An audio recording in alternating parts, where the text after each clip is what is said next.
very, very grateful to the organizers for giving me this opportunity to share some thoughts with all of you today. Amidst this august assembly, I am the most unqualified to sit here. And after Srivas Thakur Prabhu's very, very humorous offering and this drama, this is going to be like a watered down milk. So please forgive me. Also, I have a Kali Yuga memory and I am pretty nervous. So if I make any mistakes or any offenses, I'm seeking forgiveness. My first mental visualization of Shri Shri Radha Gopinath temple is in 1988. Janma Mataji and her family had moved to Pune. And Tilya flat was getting ready.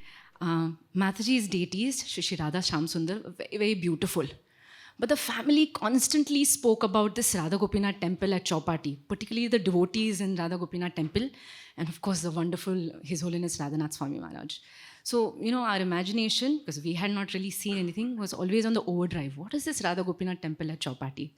So after months, after Mataji had started a small satsang program in her house, on a Sunday, we got an opportunity to come to the temple here.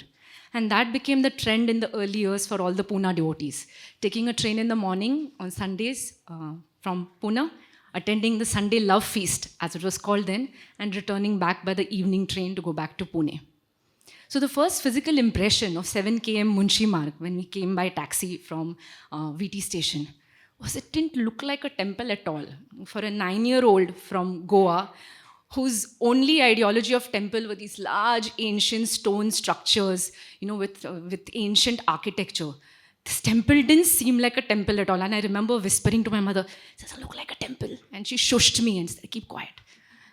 And when we came up to the temple hall, that's when I realized how different this temple is. Again, for a 9-year-old novice, I was fascinated with dolls. I would play a lot with dolls. So coming to the temple and looking at Shri Shri Radha Gopinath and Gaurnitai and Gopalji, they seemed like the most beautiful dolls. I'm sorry, this was my 9-year-old perception. That they were so beautiful. And the temple at that point of time, the altar was complete gold. I had never seen a complete gold altar. The flooring was wooden, the staircase was wooden, everything was so different.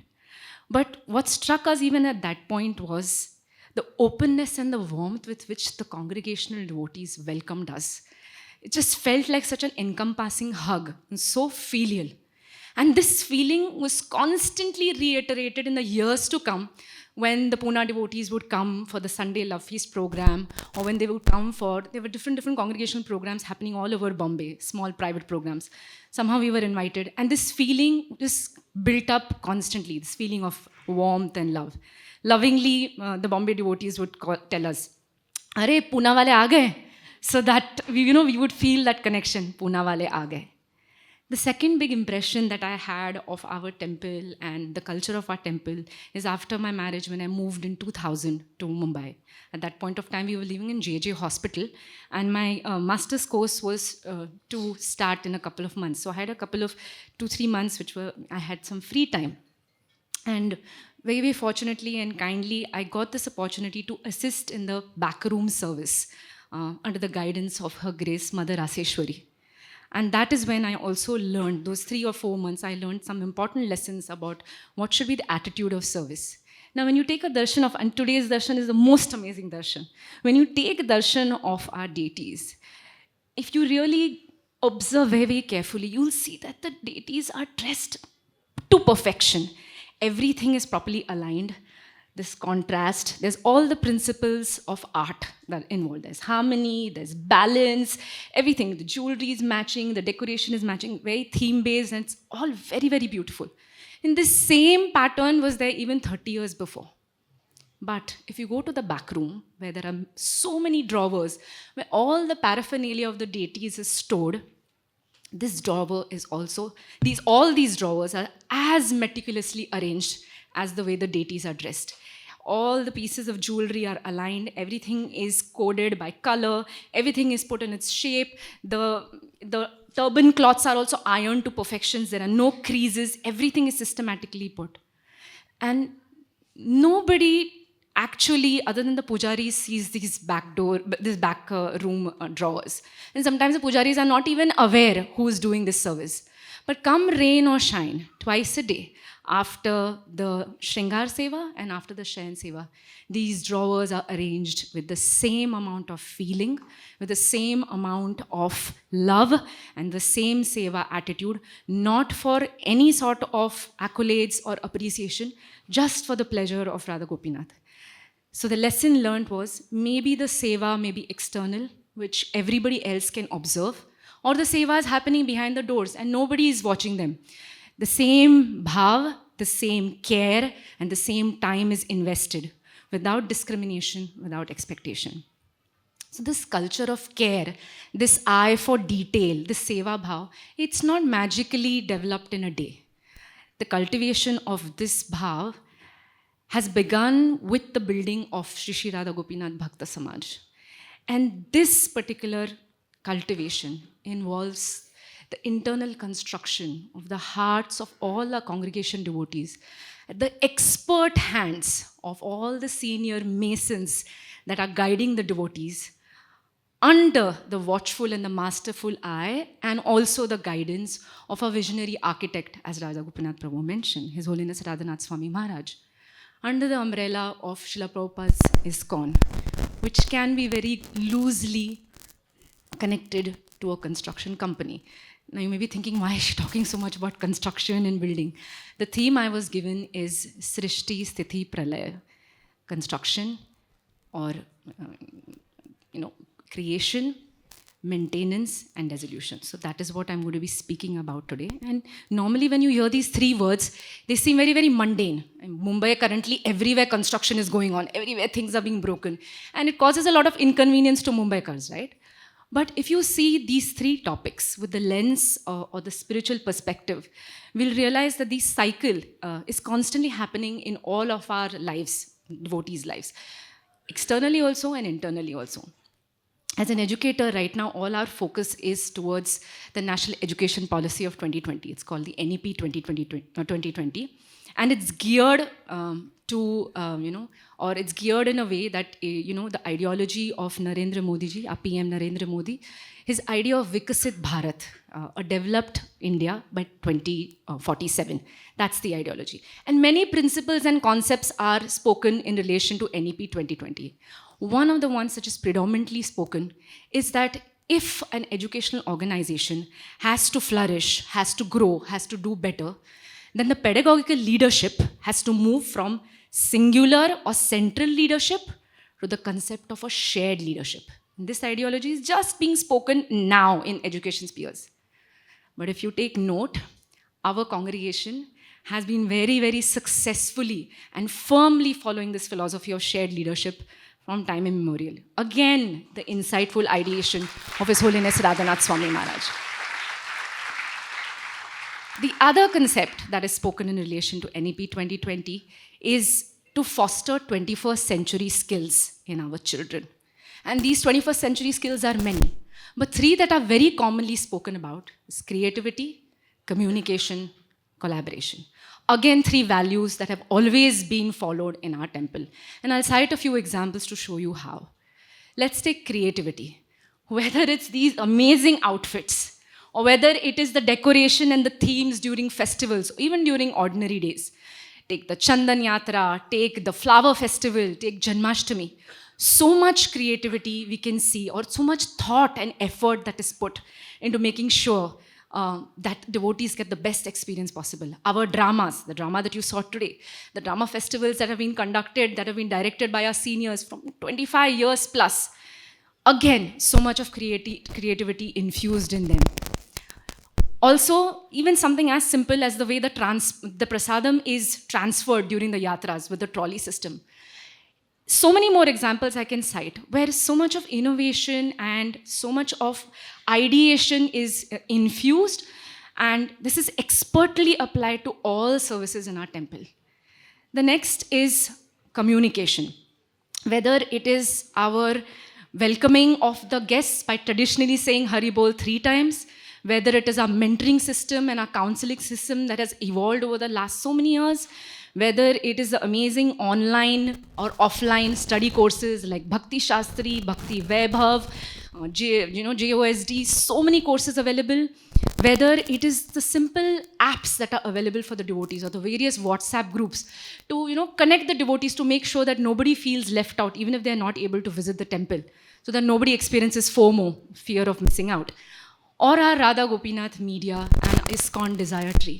So many modes of communication are there that devotees can avail. And this is not just now. 25 years before also we had the tape ministry.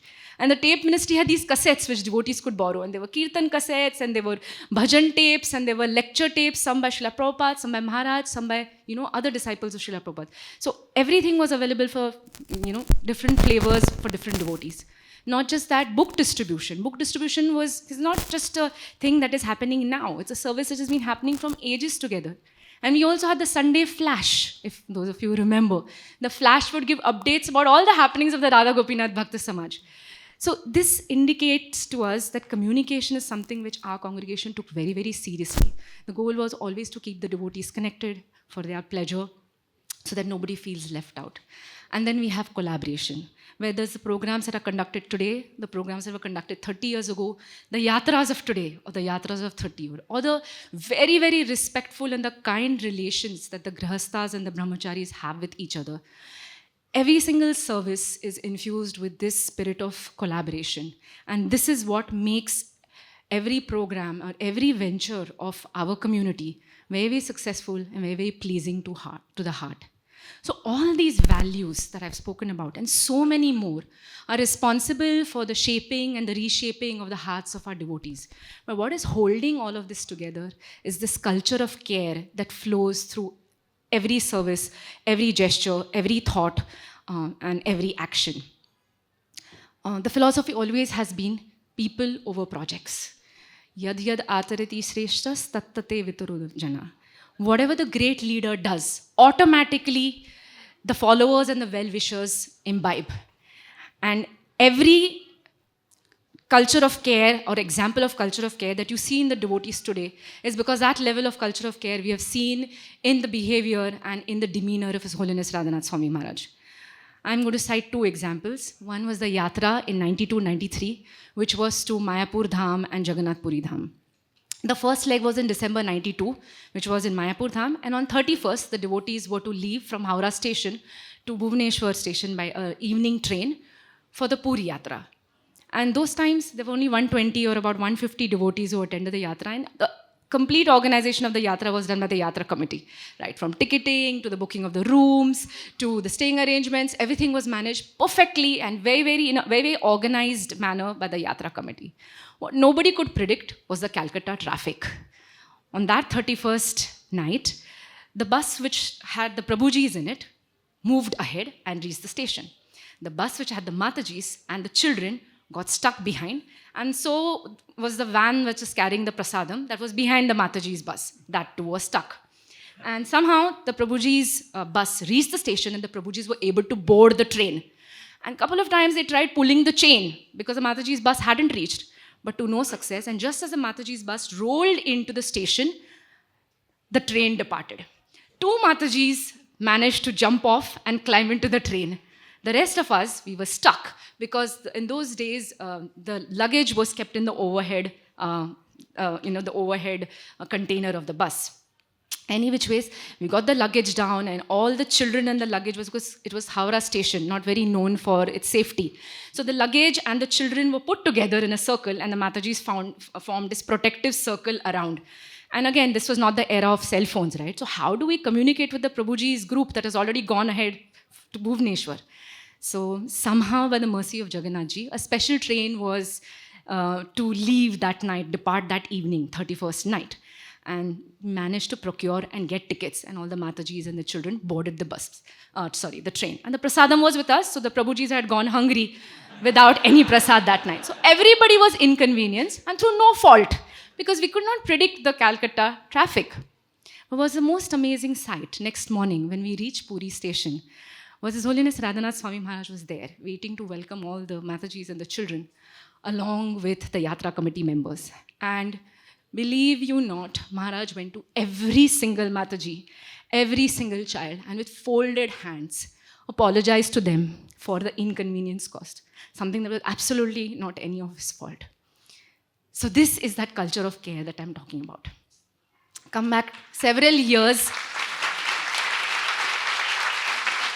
later to another yatra. This is the Mayapur yatra of 2024.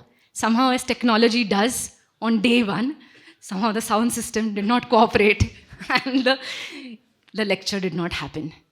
Next year in Govardhan in 2025, what amazed the devotees to see that Maharaj did not have one microphone, he had 2 microphones throughout the yatra. And on the day before the yatra was to officially commence, Maharaj actually came and did a sound check. It confused so many devotees because they thought Maharaj is giving a lecture, so they rushed and tried to get a front seat. But Maharaj was actually doing a sound check just to make sure that all the boxes are checked and none of the 11,000 devotees that had assembled in Govardhan are inconvenienced, and not the hundreds of devotees that were watching online. None of them should be inconvenienced. So he came and did a sound check. That is the level of care that I'm talking about. And this level of care, this kind of accountability, and this kind of responsibility, it trickles top down. Even today, you see, Maharaj has probably had a very, very heavy day. Yet at 11 p.m., he has called and spoken to inspire us and to express gratitude.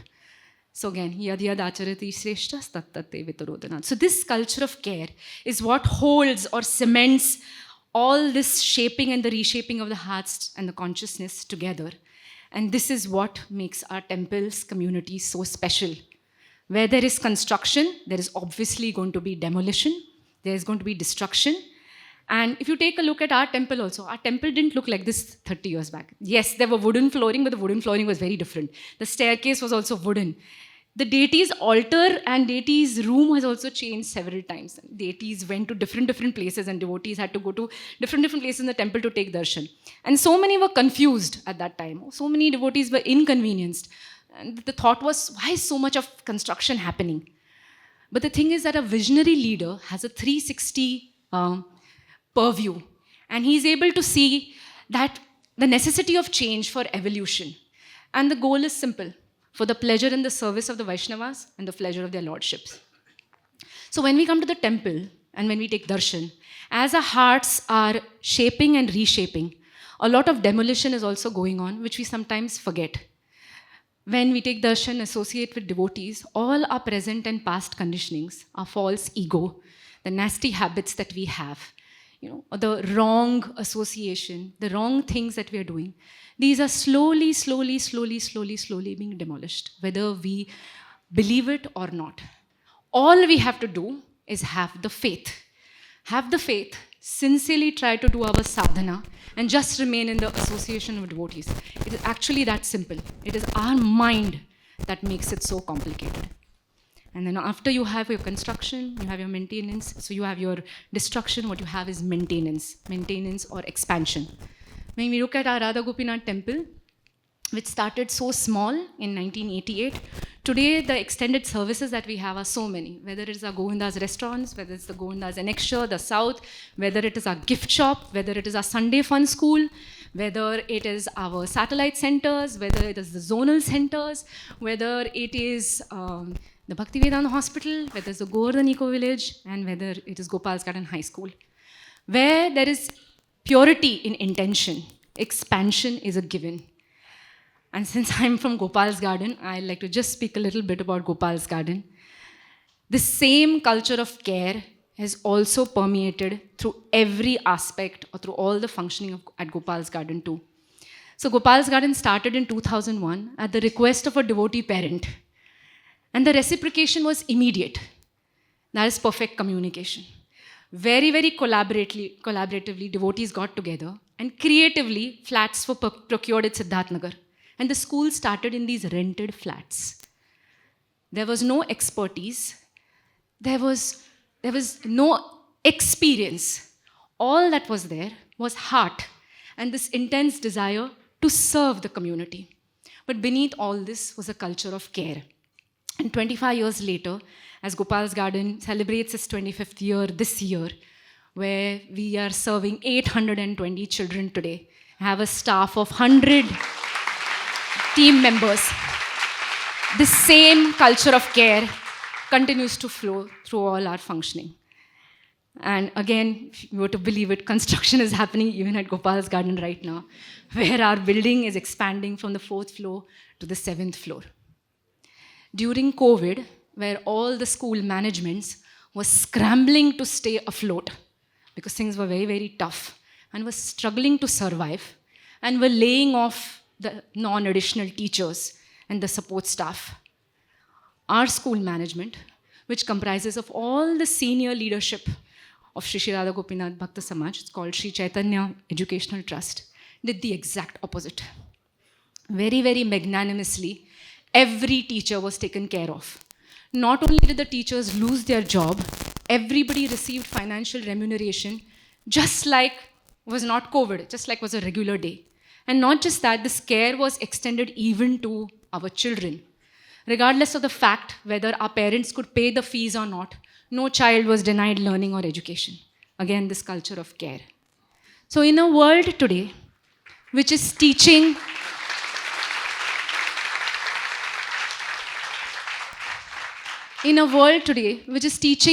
everybody how to just focus on I, me, myself, His Holiness Radhanath Swami Maharaj and our senior leadership is constantly guiding us to develop this attitude of gratitude, to develop this feeling of reciprocation, and most importantly, to cultivate this culture of Vrindavan, this culture of we rather than this culture of I. Yes, our deities are breathtakingly beautiful. Yes, our temple is gorgeous. Its warmth, its welcoming spirit, really amazing. The interiors of our temple are so elegant, so classy. The extension services that our temple offers are for all ages, from the womb to the tomb. But it's the spirit that the devotees carry in their heart. This love, this unitedness, this feeling of sacrifice that they do, this culture of care, this unfiltered love and dedication, which is exhibited by all the diamonds of our congregation. Those who are physically present today, those who are not physically present here today because they have some other prior commitments but are hearing online in other parts of Bombay, Mumbai. Those who, because of their spiritual, professional, or personal priorities, have moved to other parts of India or the other parts of the world, but whose hearts are still beating for Radha Gopinath. And those most fortunate and glorious souls who are no longer here in the physical realm with us here today, but are blissfully serving in Radha Gopinath's eternal abodes. It is these devotees and it is their culture of care. That is the legacy of our Radha Gopinath temple. And that is the foundation on which Radha Gopinath rests. Maybe with your prayers and by your blessings and with your association, my heart too becomes simple and gets reshaped so that one day, thank you very much.